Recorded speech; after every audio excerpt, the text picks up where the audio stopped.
Good morning students.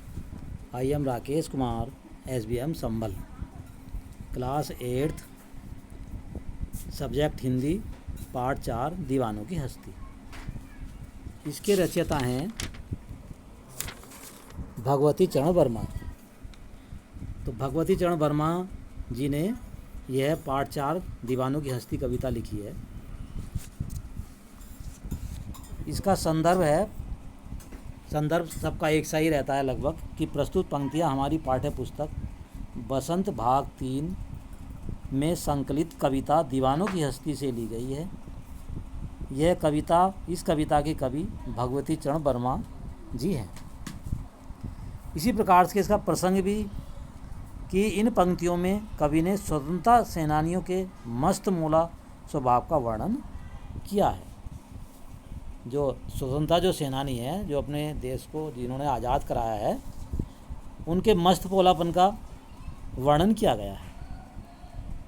तो कविता इस प्रकार है। हम दीवानों की क्या हस्ती है, आज यहाँ कल वहाँ चले, मस्ती का आलम साथ चला, हम धूल उड़ाते जहाँ चले। तो इन 4 पंक्तियों का जो है व्याख्या इस प्रकार है। कवि कहता है कि आज़ादी का जज्बा अपने मन में लिए हुए दीवाने अर्थात स्वतंत्रता सेनानियों का मन जोश से भरा हुआ है। मातृभूमि को आज़ाद कराने के लिए वे एक जगह नहीं रुकते, यानी कि वे एक जगह नहीं रुकते, चलते फिरते रहते हैं, निरंतर आगे बढ़ते रहते हैं। वे जहाँ जाते हैं वहाँ मस्ती का आलम होता है। वे जहाँ भी जाते हैं वहाँ मस्ती का आलम होता है, अर्थात लोग प्रसन्न होते हैं, खुश होते हैं। हमारा आना जाना खुशियों से भरा हुआ होता है। इस प्रकार से नेक्स्ट है, आए बनकर उल्लास अभी, आंसू बनकर बह चले अभी, सब कहते ही रह गए अरे तुम कैसे आए कहाँ चले। सामने आप चित्र में भी देख रहे हैं, ये स्वतंत्रता सेनानी है, किस तरह से ये अपना वर्णन कर रहा है। तो इन पंक्तियों का अर्थ है या व्याख्या है कि स्वतंत्रता सेनानी अर्थात आज़ादी के दीवाने जब लोगों के बीच पहुंचते हैं तो क्या होता है, वहाँ खुशी का वातावरण हो जाता है। वहाँ जो है खुशी का वातावरण, यानी कि उल्लास कहते हैं, खुशी का वातावरण हो जाता है। और जब वे जाग जाते हैं अर्थात किसी और जगह अंग्रेज़ों की नीतियों का दमन करने के लिए जाते हैं, तो लोगों की आंखों में आंसू आ जाते हैं, यानी आंसू बनकर बह चले भी, लोगों की आंखों में आंसू आ जाते हैं, यानी कि सभी दुखी हो जाते हैं। लोग उनसे कहते हैं कि वे इतनी जल्दी क्यों जा रहे हैं, यानी तुम कैसे आए कहाँ चले, यानी कि तुम इतनी जल्दी कहाँ जा रहे हैं, अभी तो आए थे, उन्हें यहाँ पर कुछ दिनों के लिए और रुकना चाहिए, यानी कि उन्हें कुछ दिनों और यहाँ पर रुकना चाहिए।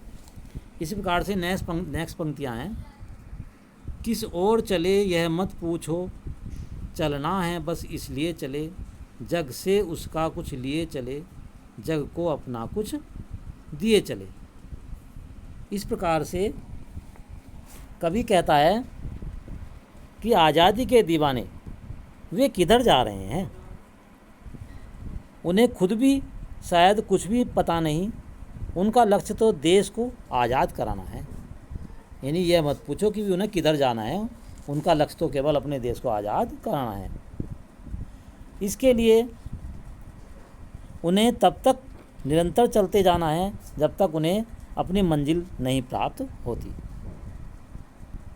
इस प्रकार इस संसार के लोगों से उनके दुखों निराशाओं को लेकर उनके मन में खुशियाँ और आशाओं का संचार करते हुए आगे बढ़ जाते हैं, यानी कि उनके मन में खुशियों का संचार और आशाओं का संचार लिए हुए वे आगे बढ़ जाते हैं। आगे हैं अगली पंक्तियां हैं, दो बात कही दो बात सुनी, कुछ हंसे और फिर कुछ रोए, छक्कर सुख दुख के घूंटों को हम एक भाव से पिए चले। इस प्रकार से छक्कर कहते हैं संतुष्ट होकर, छक्कर माने संतुष्ट होकर। भाव किसे कहते हैं, मन में उत्पन्न होने वाली जिज्ञासा या विचार। घूंट, तो आप जैसे घूंट जानते हैं, जब पानी का घूंट भरते हैं या कोई भी तरल पदार्थ होता है उसका घूंट भरते हैं, उसे घूंट कहते हैं। यानी कि इसकी व्याख्या इस प्रकार है, दो बात कही दो बात सुनी। यानी कि स्वतंत्रता सेनानी लोगों के बीच जाकर कुछ अपनी बातें करते हैं और कुछ उनकी बातें सुनते हैं। कुछ हंसे और फिर कुछ रोए, यानी लोगों की खुशियों को देखकर प्रसन्न होते हैं और उनके दुखों से दुखी हो जाते हैं। वे लोगों के सुख दुख को समान भाव से अपनाते हैं। छक्कर सुख दुख के घूंटों को हम एक भाव से पिए चले। यानी अर्थात लोगों के सुख में ही नहीं दुख में भी शामिल होते हैं, परंतु सुख दुख का प्रभाव उन पर नहीं पड़ता। प्रत्येक परिस्थिति में वे समान भाव से रहते हैं। यानी कि कोई भी उनके ऊपर मुसीबत आए, वे जो है समान भाव से रहते हैं, ना सुख में अधिक सुखी और ना दुख में अधिक दुखी होते हैं। इस प्रकार आगे है, और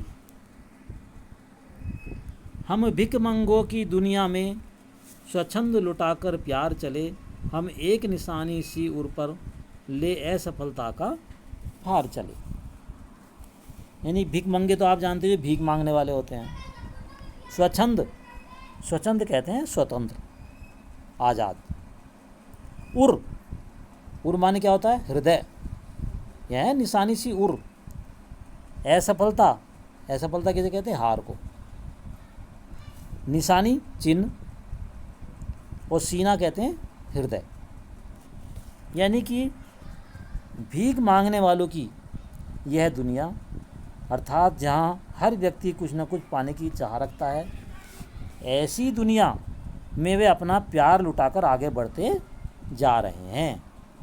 यानी कि स्वतंत्र रूप से अपना प्यार लुटाकर वे आगे बढ़ते जा रहे हैं। हम एक निशानी सी उर पर तो असफलता का भार चले।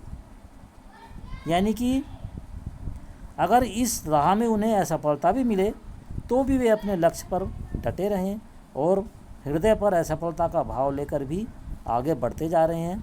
कवि के कहने का तात्पर्य है कि कैसी भी परिस्थितियां स्वतंत्रता के दीवानों को अपने लक्ष्य पर आगे बढ़ने से नहीं रोक सकती।